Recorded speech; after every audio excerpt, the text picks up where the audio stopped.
Good day, I'm Ravi and welcome to Developer Ramp Up for Golang for C# developers. Today we are going to look at creating functions and how to call them. Uh, we will look at various ways we call a function. And as usual, let's look at a C# program and then write it in Go. So on my right, I have a C# program and I got a bunch of simple methods we're going to call. So this is a simple method without any return type or with any parameters, a function which returns a string, a function which returns a tuple. This was added in C# 7 and it's pretty useful uh, to return two values from a function. Um, and then function which takes a string and takes a string by value, takes a string by reference, and how the function which takes a struct and a function which takes a class. So the main difference is you're going to see, you would already know, is if you take a parameter by reference, you are able to change the variable. And the same with struct and class. The struct is going to be passed by default by a value, so you are not able to change the value. And the class by default, you're going to be able to change the value from the in the calling method. So if I just run this, that's pretty much. I'm not going to go too much into detail on the .NET side because I'm assuming you already know how this works, and this is really simple C# code. So let's do this in Golang. So as usual, let's get rid of my sample code for now. So start with a simple hello world, and let's first create a function which doesn't return any value. So to do that in Golang is as simple as saying function the name, and that's it. So as usual with Golang, you need to have the parentheses at the same line as the function name. So to call this function, we say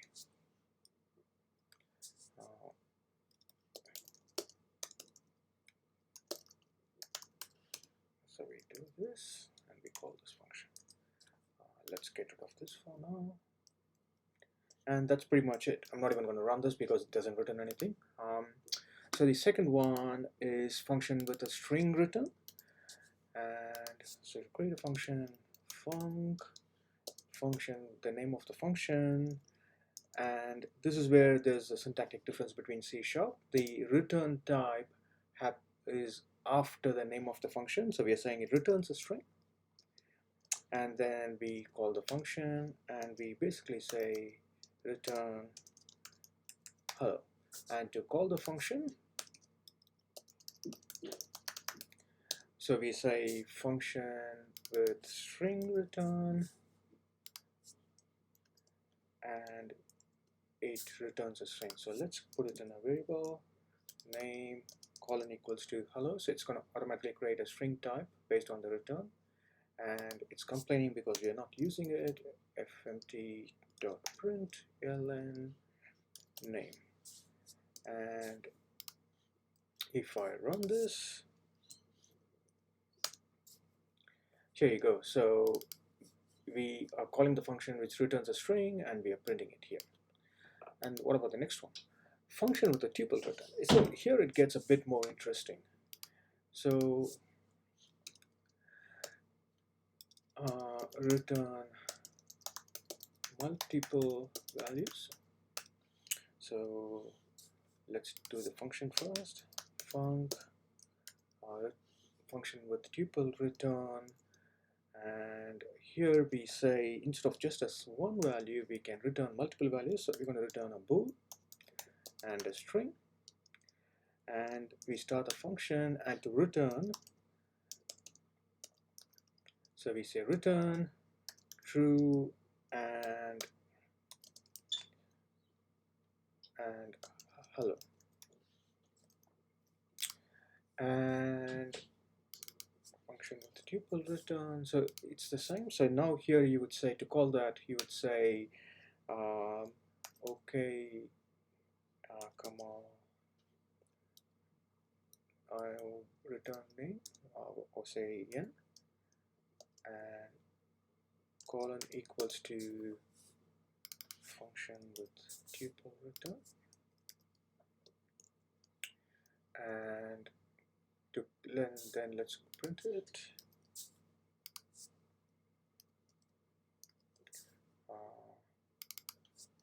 Okay, and yeah.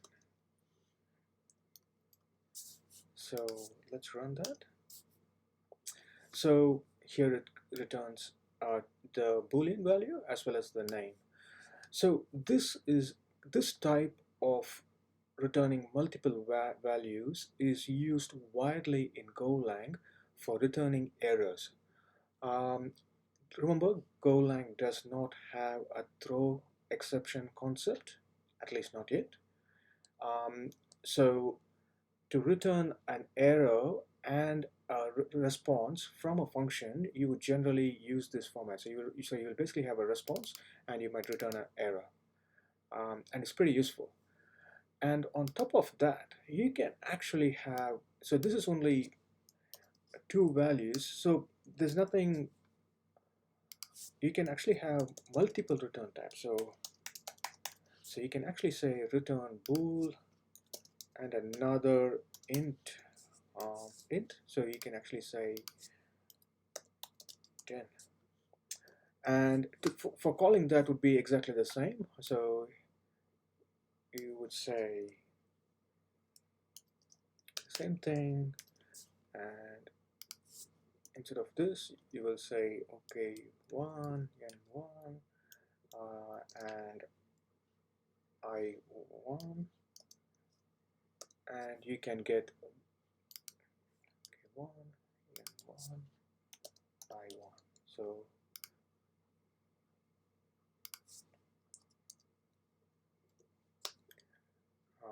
function with multiple return.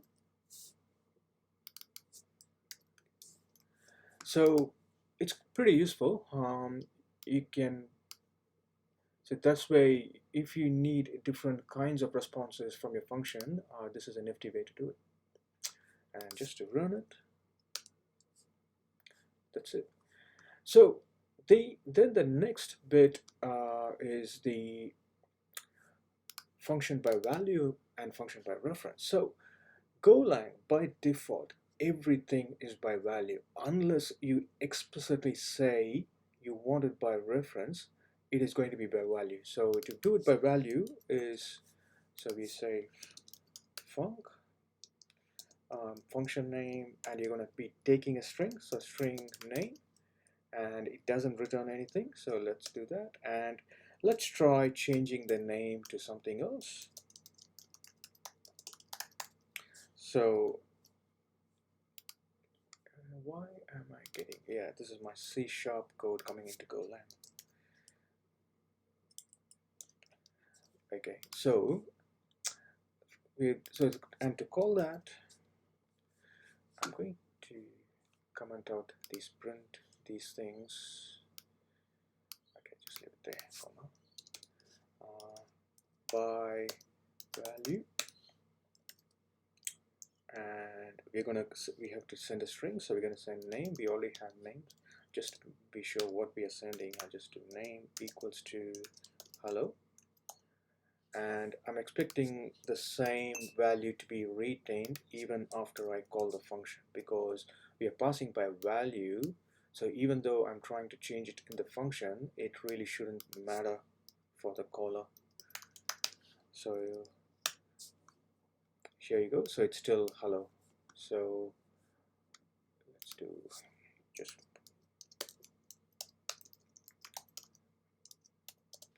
so that, and to do the same thing by reference, let's copy that method, change the name to by reference,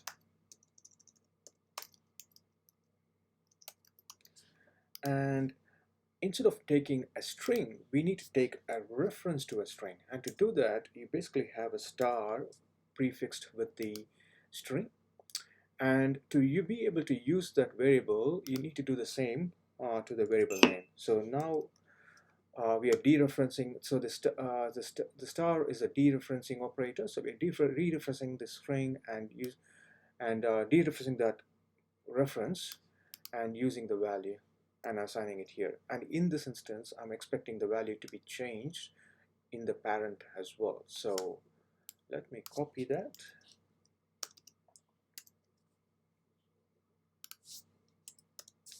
By reference, and here we are gonna call this function and function.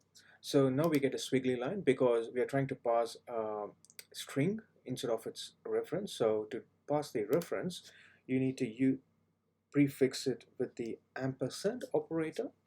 So that way you are not sending the string itself, you're basically sending a pointer to the string. And so just say ref, save that, and if we run this, you should see the by value hasn't changed, but if you send it by reference, the variable itself is changed. So that's by value and by reference. And now objects. So when we pass an object in C#, there's a slight difference between classes and structs. Big difference between class and struct. The classes are by default passed by reference, and the functions by default are passed by value. So here you can see when we try to change it in the method, the struct is still hello, where the class is changed to hello world. So how does it work in Golang? Like I said, in Golang, everything is by value by default. So struct is by value by default. So let's do this, right? So let's create a function called function with struct by value, or just say function with struct, and it's going to take a struct. So let's create a struct quickly. So to create a struct, type name, so let's say person, the type struct, and then open parenthesis, and name and string. So that is struct in Golang. And so we are going to take a struct of p person, and we're going to try and change the value of the name. So p.name equals to hello world, and to call this,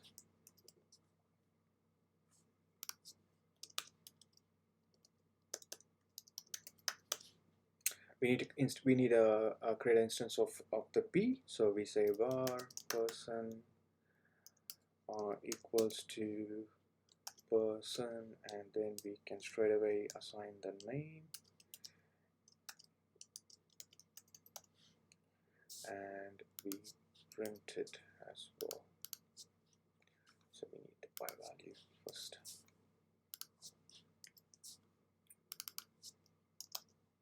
Person by, let's keep by, say,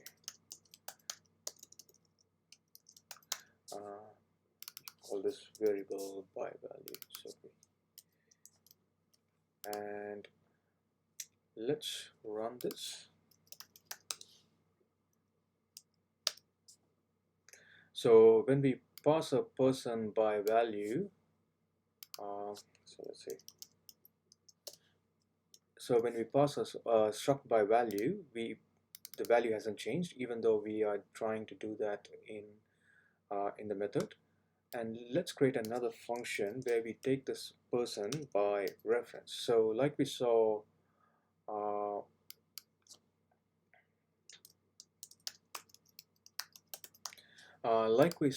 in the previous example with the string, to pass a variable by reference, we need to make it a pointer. So in this case, we're going to say prefix star to the person.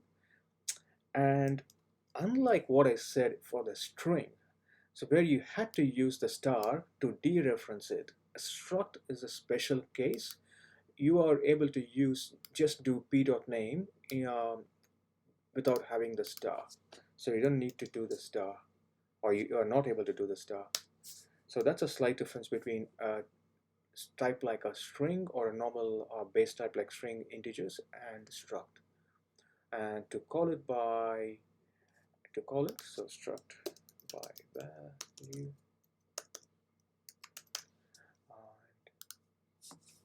I'm going to copy the block and struct by reference.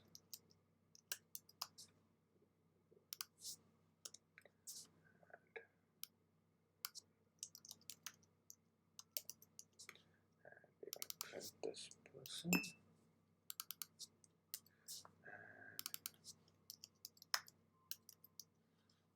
Reference. So let's run that again. So now we are setting it to hello world. So we are actually expecting it to change. Let's clear some space here. So here you go. When we pass the struct by value, the value is retained by reference. We are able to change it. And I think that about covers what I wanted to talk about in this video. So how to create a function, how to return values, how to return multiple values. That's a key difference in Golang, and how to call a function with an reference type and a value type. Thank you for watching. And by the way, all this code will be available in my GitHub repo. I will post a link to the my GitHub repo in the description of this video. Thanks for watching.